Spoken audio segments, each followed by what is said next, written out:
नमस्कार, तळोदा वृत्तांकनमध्ये आपलं स्वागत आहे। जर आपण नवीन असाल तर कृपया चॅनलला लाईक आणि सबस्क्राइब करा व बेल नोटिफिकेशन ऑल वर सेट करा।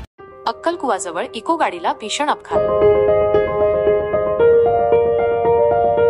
दरीत कोसळून एकाचा मृत्यू, 8 जखमी।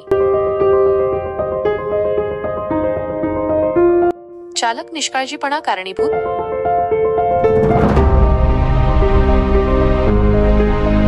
अक्कलकुवा मुलगी मार्गावर मालीआंबा पाडाजवळ गुरुवारी 22 मे 2025 दुपारी 3 वाजताच्या सुमारास झालेल्या एका भीषण अपघातात एका व्यक्तीचा मृत्यू झाला असून 8 जण गंभीर जखमी झाले आहेत। वाहन चालकाच्या निष्काळजीपणामुळे इको गाडी दरीत कोसळल्याचे समोर आले आहे। मिळालेल्या माहितीनुसार पिपला कंकाला तालुका, डेडियापाडा जिल्हा नर्मदा गुजरात येथील रहिवासी गुमानसिंग सुरदास वसावा यांनी अक्कलकुवा पोलिसात या प्रकरणी फिर्याद दाखल केली आहे। फिर्यादींचे भाऊ जीवनदास सुरदास वसावा वय 47 यांचा या अपघातात दुर्दैवी मृत्यू झाला।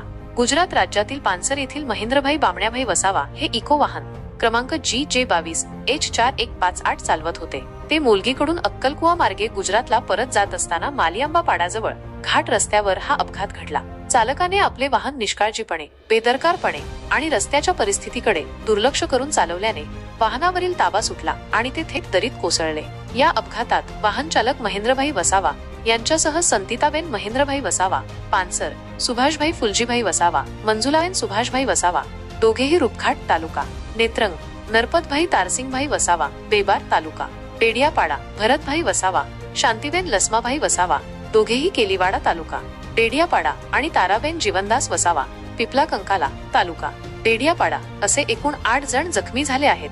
सर्व जखमींना पुढील उपचारासाठी तात्काळ नंदुरबार जिल्हा रुग्णालयात दाखल करण्यात आले आहे। वाहन चालक महेंद्रभाई वसावा देखील जखमी असल्याने त्यांच्यावर उपचार सुरू आहेत। अक्कलकुवा पोलिसांनी भारतीय न्याय संहिता BNS कलम 106(1), 281, 125 A, B 324 सह मोटार वाहन कायदा कलम 184 नुसार गुन्हा दाखल केला आहे। पोलीस निरीक्षक GR पाटील यांच्या आदेशानुसार पोलीस हवालदार उत्तम पवार यांनी गुन्हा दाखल केला असून पोलीस उपनिरीक्षक भाऊसाहेब भगत या प्रकरणाचा पुढील तपास करत आहेत। घटनेची माहिती तात्काळ न्यायालयाला देण्यात आली आहे। आरोपीवर यापूर्वी कोणताही गुन्हा दाखल नसल्याची माहिती पोलिसांनी दिली आहे।